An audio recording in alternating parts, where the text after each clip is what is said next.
Thank you. Welcome everybody. Good morning.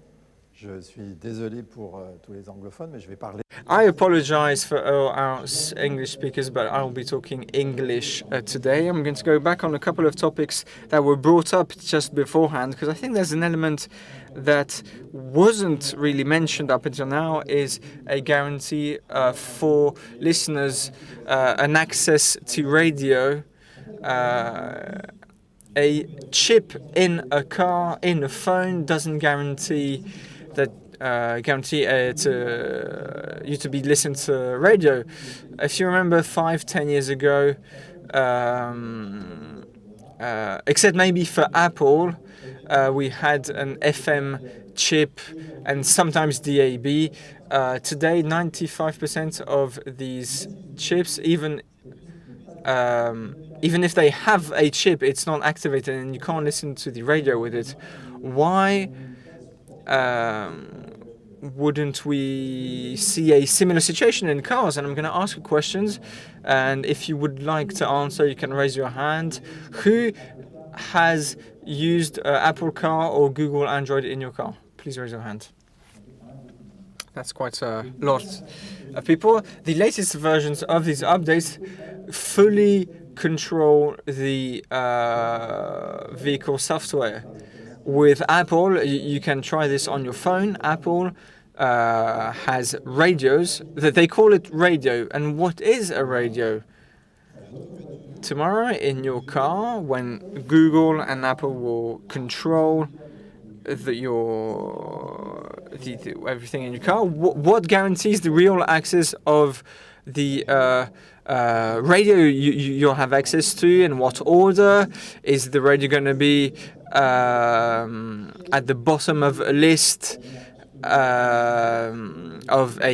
that would maybe automated to try and maybe sell you something, whether it's Apple or Google? So these are fundamental questions of intermediation. What is there between you as radio editors and the listener? What are the limits that allow us to access one another? It's a word we talk a lot about, is the radio button. But this button today, Sibylle Veil said how important it was, and the commitment of car constructors on this. But wouldn't the responsibility be the one of legislators at the French and European level? I think that today we need to think about how we want listeners to access our media, a reliable source of information. In France, we have a very modern radio ecosystem that has been here for 40 years plus, and we are lucky enough to have a regulator that allow us to enforce rules, conventions, charts, and for the quality, the reliability of the information that is broadcasted on our media. It's not the case for digital. It's not the case for digital pure players, including in France.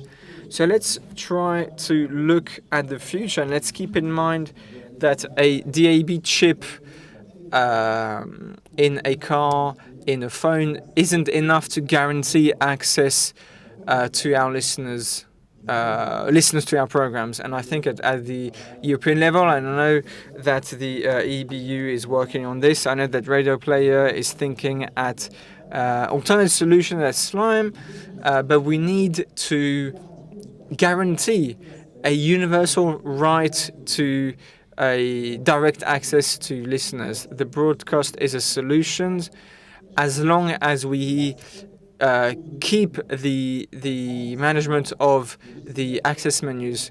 In France recently, there's an ongoing public consultations on SIGs, which are the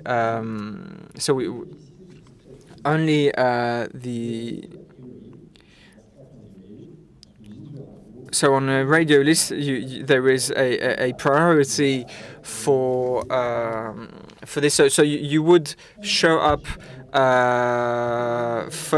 higher on the list.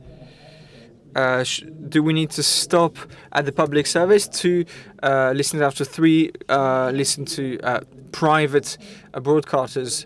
The ecosystem in itself can be challenged with these technological evolutions that aren't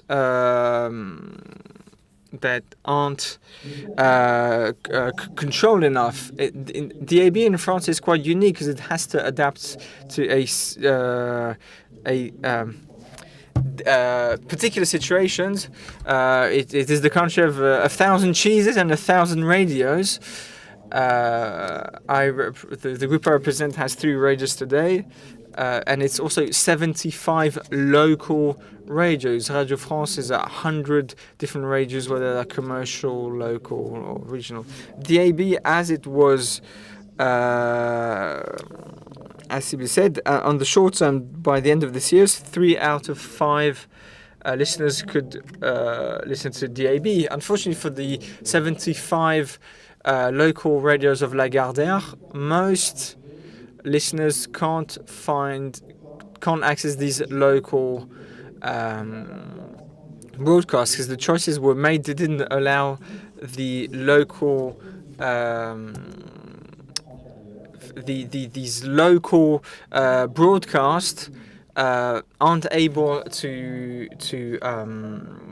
limit it to their region as it was possible with FM.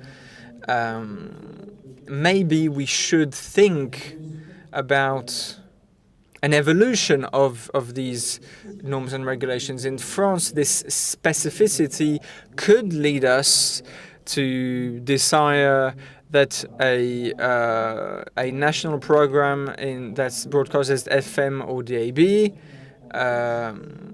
for the broadcaster to choose on what program the radio switches to.